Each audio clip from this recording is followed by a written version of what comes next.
هو أنا مقدرة إن اللي هقوله ده غريب شوية، بس أنا حرفيا بقدر ب8 سندوتشين كنت بطلبهم من أي مطعم أعمل هرم السندوتشات ده، وبنفس الريسيبي بتاعة المطعم نفسه، مش باجتهاد مني، لا وكمان إيه، من غير أي مواد حافظة. عايزين تعرفوا إزاي؟ أقول لك أنا وبكل بساطة اتعرفت على مكان عبقري بيقدم فكرة عبقرية للأمهات الشقيانة وعايزة تريح من المطبخ بس من غير ما ضميرها يأنبها على المواد الحافظة والزيوت الغريبة اللي في المطاعم بره، والأبهات الغلبانة اللي عشان يطلبوا لولادهم غدا من بره دلوقتي محتاجين حرفيا قرض من البنك.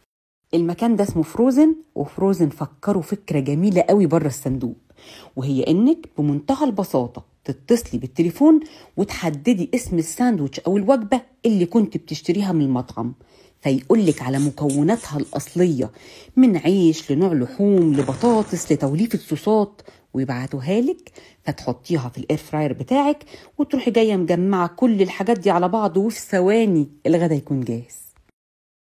هما كمان بيتميزوا بأن عندهم كل المفرزات اللي تنجز معاكي وقت ومجهود وفلوس في أي عزومة، زي المحاشي بكل أنواعها والسمبوسة والكوبيبة. مستنية إيه؟ قومي اطلبي مكونات ساندوتشك المفضل بأعلى جودة وأقل سعر ومن غير أي مواد حافظة أو زيوت مهدرجة. ولأنهم وكيل حصري لأكبر الشركات اللي بتورد لأفخر المطاعم زي جبنة جولدن تشيز وإليز وبيض العالمية وغيره وغيره من الشركات دي، وكمان عندهم منتجات ولعتين وجورميه وفرانكس وسمارت وسو جود وبط العابد، فأسعارهم أقل بكتير جدا جدا جدا من إنك تطلبي نفس المنتجات من أي سوبر ماركت بره. ولو حابة تحضري ساندوتش زي اللي أنا حضرته ده بالظبط، اطلبي منهم عرض شيف شيماء البهي وهيوصلك بكل تفاصيله.